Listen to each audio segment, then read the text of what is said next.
بسم اللہ الرحمن الرحیم الحمد للہ والسلام علی رسول اللہ وعلی آلہ وصحبہ ومن والہ۔ فقہ المرافعات کے لیکچر سیریز کا آج 20واں لیکچر ہے، جس میں وسائل الاثبات میں سے 8واں وسیلہ ذکر کیا جائے گا۔ 8واں ذریعہ قرینہ ہے۔ قرینے کی سب سے پہلے ہم تعریف ذکر کرتے ہیں کہ قرینہ قرائن سے مراد عام طور پہ وہ علامات مراد لی جاتی ہیں جس سے کسی چیز کے ہونے یا نہ ہونے پر استدلال کیا جاتا ہے۔ اس کی ایگزیکٹ تعریف بعض حضرات نے یہ کی ہے کہ الامارۃ التی نص علیہا الشارع، کہ وہ علامت کی جس کو حضور اکرم صلی اللہ علیہ وسلم نے اس کو صراحت کے ساتھ بتلایا ہو، یا ائمہ نے اس کا استنباط کیا ہو اپنے اجتہاد کے ذریعے،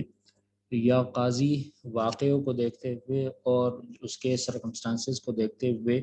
اس کو معلوم کر لے، اس کو قرینہ کہا جاتا ہے۔ اور یہاں پر یہ جو آخری الفاظ میں جو ذکر ہوا ہے القاضی عن الحادثہ وظروفہا، اسی سے ہم یہاں پر بحث کریں گے کہ قاضی واقعے کو دیکھتے ہوئے، اس کے سرکمسٹانسز کو دیکھتے ہوئے وہ کوئی علامت دیکھ لے جس کی وجہ سے وہ اس نتیجے تک پہنچ جائے کہ کون سا فریق سچ بول رہا ہے اور کون سا فریق جھوٹ پر ہے، اس کو قرینہ کہا جاتا ہے۔ شیخ مصطفیٰ زرقاء نے اس کی تعریف یہ کی ہے کہ کل امارۃ ظاہرۃ تقارن شیئا فتدل علیہ، کہ اس سے مراد ہر وہ علامت ہے جو کسی چیز کے ساتھ مل کر اس پر دلالت کرے۔ اصل میں قرینہ جو ہے یہ ایک یقینی ذریعہ نہیں ہوتا، بلکہ یہ ایک علامت سی ہوتی ہے۔ جیسے مثال کے طور پر اگر ایک آدمی ہے اور وہ مردہ پڑا ہے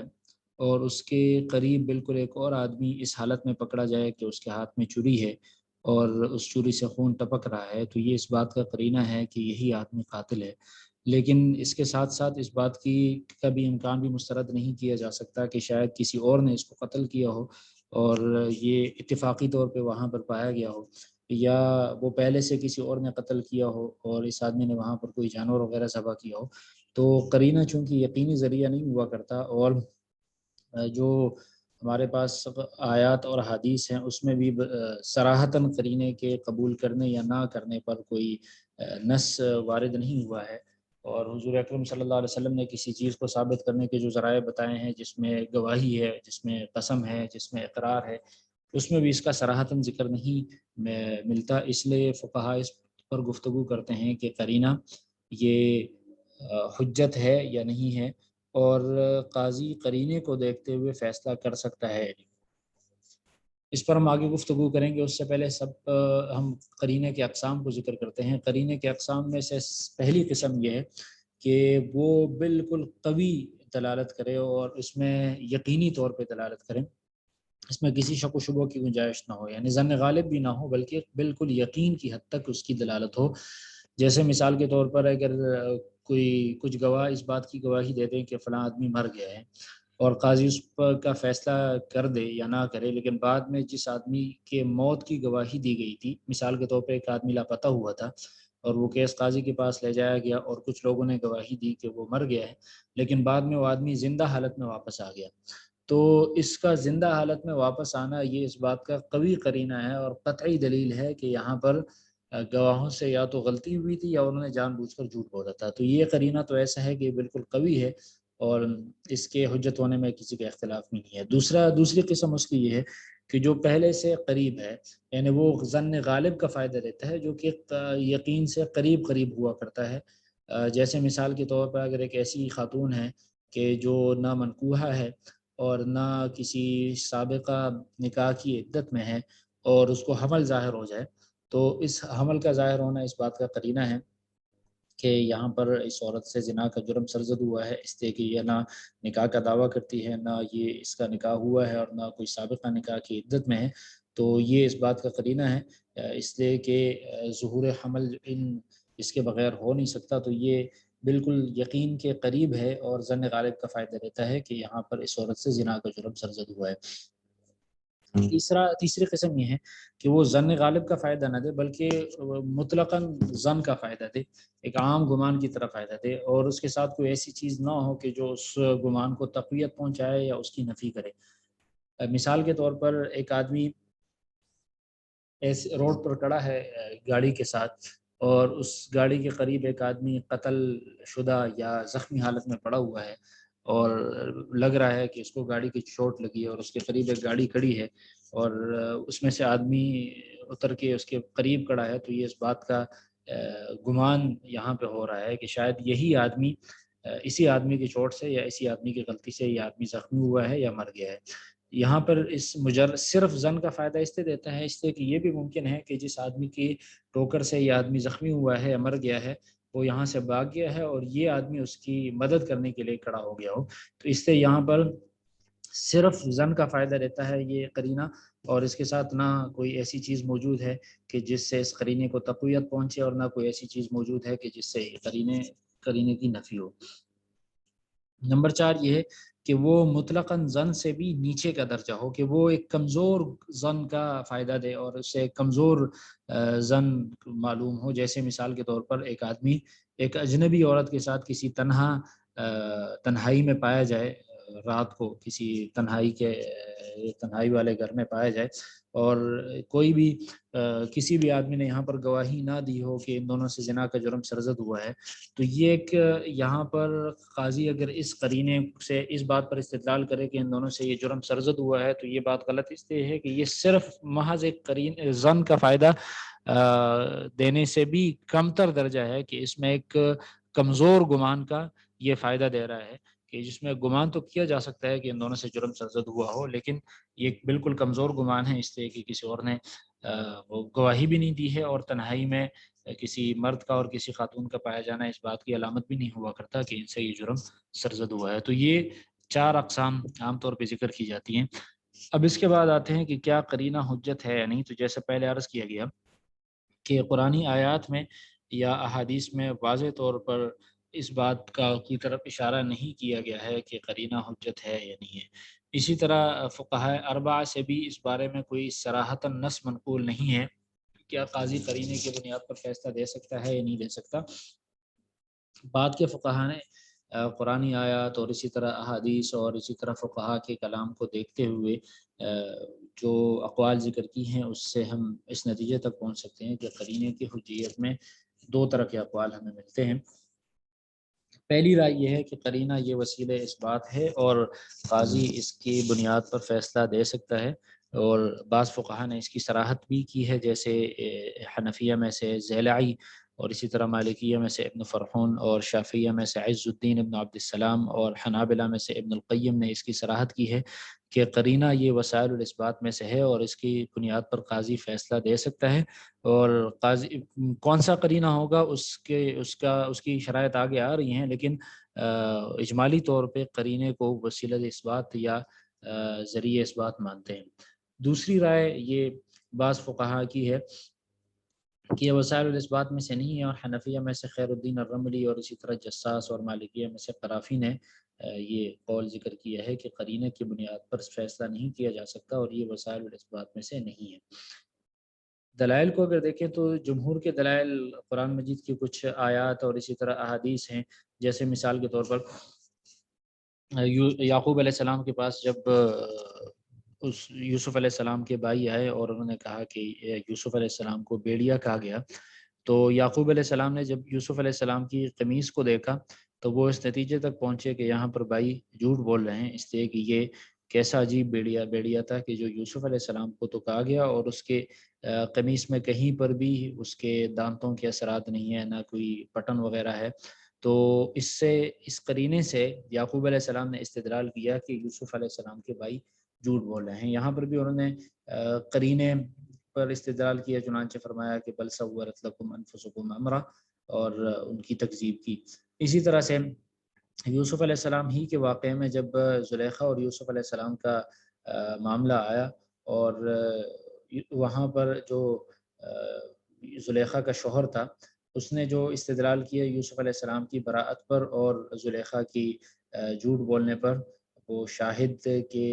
بتانے پر، شاہد من اہلہا، کہ اگر یوسف علیہ السلام کی قمیص اگلی طرف سے پٹی ہوئی ہے تو اس کا مطلب یہ ہے کہ زلیخا سچ بول رہی ہے، اور اگر پیچھے کی طرف سے پٹی ہوئی ہے تو اس کا مطلب یہ ہے کہ یوسف علیہ السلام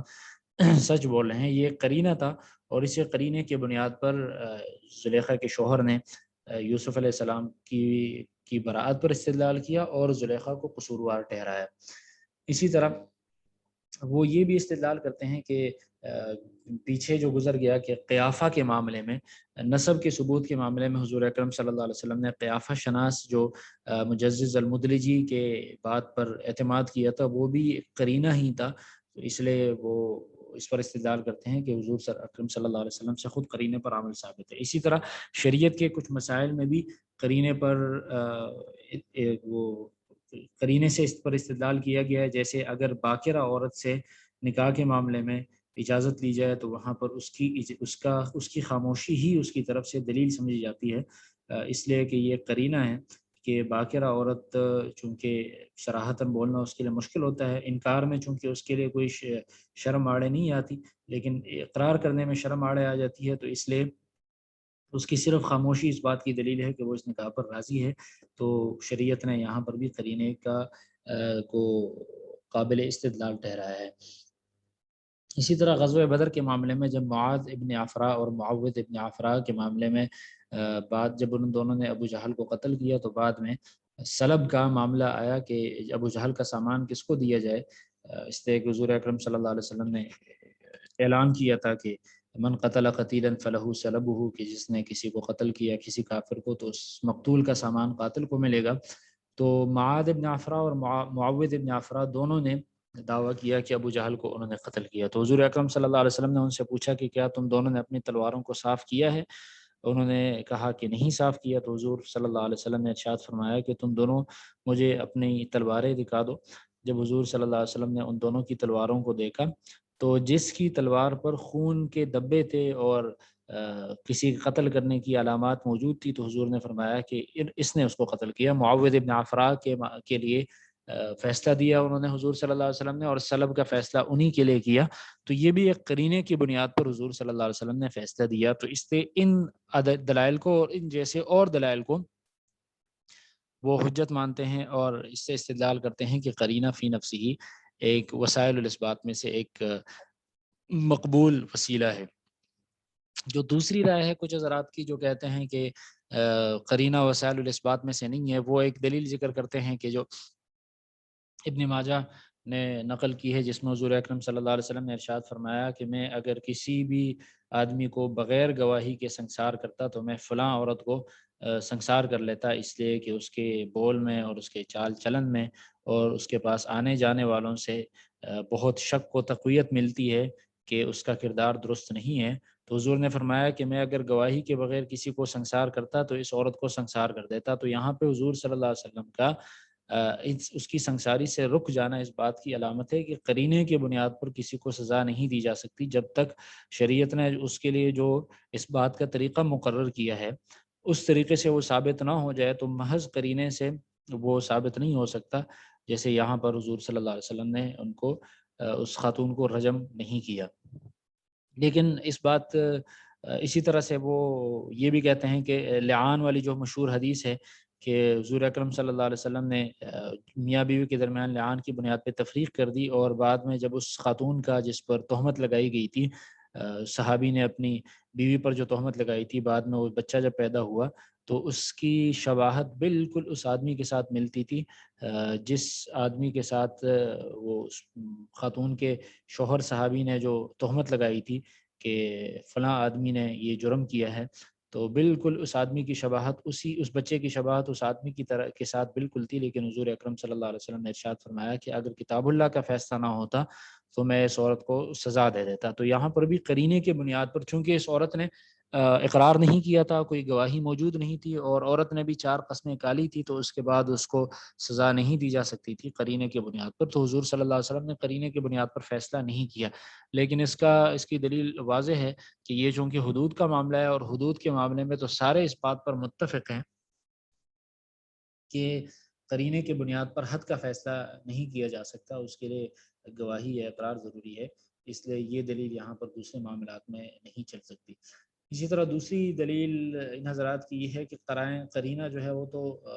کبھی مضبوط ہوتا ہے، کبھی کمزور ہوتا ہے، کبھی ظن غالب کا فائدہ رہتا ہے، کبھی صرف ظن کا فائدہ رہتا ہے، کبھی ظن ضعیف کا فائدہ رہتا ہے، تو اس طرح کی ویریبل چیز پر حکم کی بنیاد نہیں رکھی جا سکتی۔ لیکن اس کی دلیل بھی واضح ہے کہ جو حضرات قرینے کی حجیت کے قائل ہیں وہ مطلقاً یہ نہیں کہتے کہ مطلقاً قرینہ حجت ہے، بلکہ وہ اس میں کچھ شرائط ذکر کرتے ہیں. جیسے مثال کے طور پہ وہ شرائط یہ ذکر کرتے ہیں کہ وہ قرینہ ایسا ہو کہ مضبوط قرینہ ہو اور ظن غالب کا فائدہ رہے. تو اس لیے جو عام عمومی قرائن ہیں جس سے صرف ظن کا یا ظن ضعیف کا فائدہ ثابت ہو، تو اس کی بنیاد پہ تو حکم رکھنے کے وہ بھی حضرات بھی قائل نہیں ہیں. تو اس لیے اکثر دلائل جو ہیں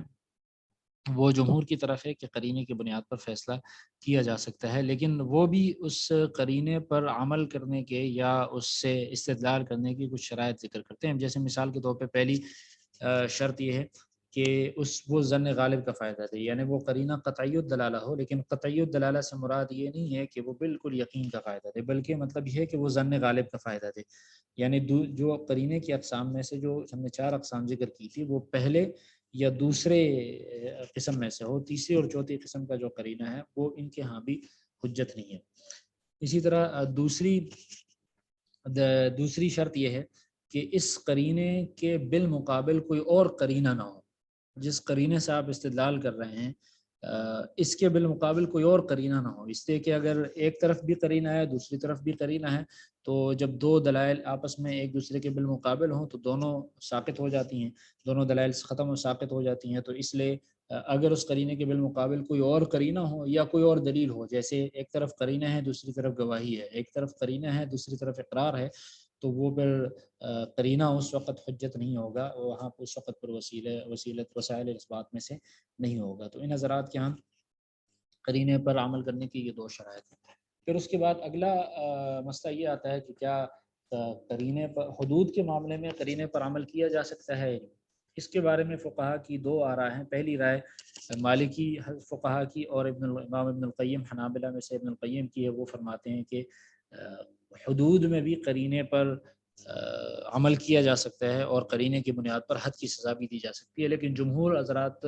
وہ یہ کہتے ہیں کہ نہیں، قرینہ دیگر امور میں تو اس کی بنیاد پر فیصلہ کیا جا سکتا ہے، لیکن حدود کے کیسز میں قرینے پر بالکل فیصلہ نہیں کیا جا سکتا. اور راجح بھی جمہور کی دلیل ہے، جیسے پیچھے ابن ماجہ کی حدیث گزر گئی کہ جس میں حضور اکرم صلی اللہ علیہ وسلم نے اس عورت پر کو سنسار نہیں کیا قرینے کی بنیاد پر، اس سے کہ کوئی دلیل موجود نہیں تھی. اور دوسری بات یہ ہے کہ قرینہ بے شک ظن غالب کا فائدہ دے، لیکن اس میں گونا شبہ تو ہے، اور شبہ کی بنیاد پر حدود ساقط ہو جاتی ہیں. اور حضور صلی اللہ علیہ وسلم کی حدیث بھی ہے کہ مسلمانوں میں سے جب تک ممکن ہو تو حد کو ساقط کر دیا کرو. اگر کوئی معافی کا راستہ ہو تو اس راستے کو اختیار کر لیا کرو، اس لیے کہ قاضی اگر کسی مجرم کو چھوڑنے میں غلطی کر دے یہ اس بات سے بہتر ہے کہ کسی بری آدمی کو، کسی انوسنٹ آدمی کو وہ سزا دے دے، یہ اس سے بہت بہتر ہے. تو اس لیے حدود کے معاملے میں چونکہ اس بات پر بنیاد ہوتی ہے کہ ممکن حد تک حد کو ساقط کیا جائے، تو اس لیے حدود کے معاملے میں قرینے پر فیصلہ نہیں کیا جا سکتا. اسی طرح سے پھر قصاص کا معاملہ بھی اسی طرح ہے. قصاص بھی چونکہ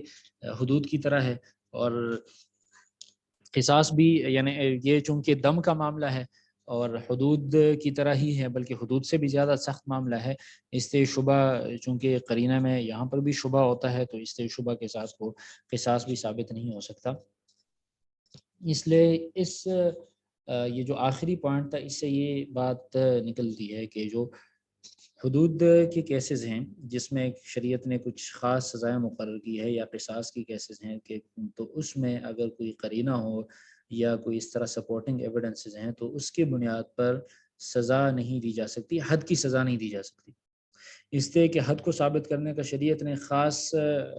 طریقہ مقرر کیا ہے، اور اس طریقہ کے مطابق، اس طریقے کے بالکل مطابق اس حد کا جرم ثابت ہو جانا چاہیے، ورنہ تو سزا نہیں دی جا سکتی. تو اس لیے جتنے بھی حدود کے کیسز ہیں اس میں اس طرح کے قرینے وغیرہ نہیں چل سکتے. لیکن اس میں عام لوگوں کو ایک غلط فہمی ہو جاتی ہے، وہ شاید یہ سمجھتے ہیں کہ اگر مثال کے طور پہ قرینہ اس بات کے ظن غالب ایسا قرینہ ہو جو ظن غالب کا فائدہ دے اور اس سے یہ پتہ چلے کہ یہ آدمی مجرم ہے، مثال کے طور پہ زنا کا مجرم ہے، تو اس کو حد کی سزا نہیں دی جا سکتی. اس کا مطلب یہ بالکل نہیں ہے کہ اس کو بالکل سزا نہیں دی جا سکتی، اس کو حد کی سزا نہیں دی جا سکتی. مثال کے طور پہ غیر شادی شدہ ہے تو اس کو 100 کوڑے نہیں لگائے جا سکتے، اگر شادی شدہ ہے تو اس کو رجم نہیں کیا جا سکتا. لیکن اس کے علاوہ اگر قاضی اس قرینے کو قابل استدلال سمجھے تو اس کی بنیاد پہ وہ کوئی تعزیری یا ثوابدیدی سزا دے سکتا ہے۔ اسی طرح قصاص کے معاملے میں بھی، باقی معاملات میں بھی جہاں پر یہ کہا جاتا ہے، جیسے مثال کے طور پہ جب کہا جاتا ہے کہ ڈی این اے کی بنیاد پر حد کی سزا نہیں دی جا سکتی، مثال کے طور پہ اگر ڈی این اے سے یہ بات ثابت ہو جائے کہ فلاں آدمی نے زنا کا جرم کیا ہے، یا کسی اور قرینے سے، فرض کرے ویڈیو سے بھی بات ثابت ہو جائے، تو اس کی بنیاد پہ چونکہ یہاں پر ایک محض قرینہ ہے، اور زنا کے جرم کے اس بات کے لیے شریعت نے 4 گواہوں کا یا 4 دفعہ اقرار کرنے کا جو طریقہ مقرر کیا ہے، یہ وہ طریقہ نہیں ہے، اس لیے حد کی سزا نہیں دی جا سکتی۔ لیکن اگر قاضی اس کو قابل اعتبار سمجھتا ہے اس قرینے کو، تو اس کی بنیاد پہ وہ کوئی اور سزا دے سکتا ہے، سخت ترین سزا بھی دے سکتا ہے، لیکن وہ حد کی سزا نہیں دے سکتا۔ اسی طرح قصاص کے معاملے میں بھی اگر کوئی قرینہ ہو اور اس کی بنیاد پر قاضی اس نتیجے تک پہنچے کہ یہ آدمی قاتل ہے، تو وہ قصاص اسے نہیں لے سکتا، اس کے علاوہ کوئی اور سزا دے سکتا ہے۔ بلکہ سیاستاً اگر قاضی اس نتیجے تک پہنچے، بالکل جیسے کسی بھی ایسے قرینے کے ذریعے وہ اس نتیجے تک پہنچے کہ یہ آدمی قاتل ہے، تو سیاستاً اس کو قتل کی سزا بھی دی جا سکتی ہے، لیکن وہ پھر قصاصاً قتل نہیں ہوگا، بلکہ وہ قاضی نے یا امام اپنا ثوابدیدی اختیار استعمال کرتے ہوئے اس کو سیاستاً قتل کی سزا بھی دے سکتا ہے۔ جیسے فقہاء حنفیہ کا یہ اصول ہے کہ جو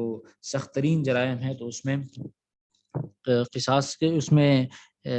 قاضی یا امام سیاست کی بنیاد پر قتل کی سزا بھی سنا سکتا ہے، سخت ترین جرائم ہے۔ لیکن چونکہ حدود کا معاملہ مختلف ہے، تعزیرات کا معاملہ مختلف ہے، اور سیاست کا معاملہ مختلف ہے، ان دونوں کے طریقے اس بات بھی مختلف ہے، اس سے حدود اور قصاص کا معاملہ جو ہے وہ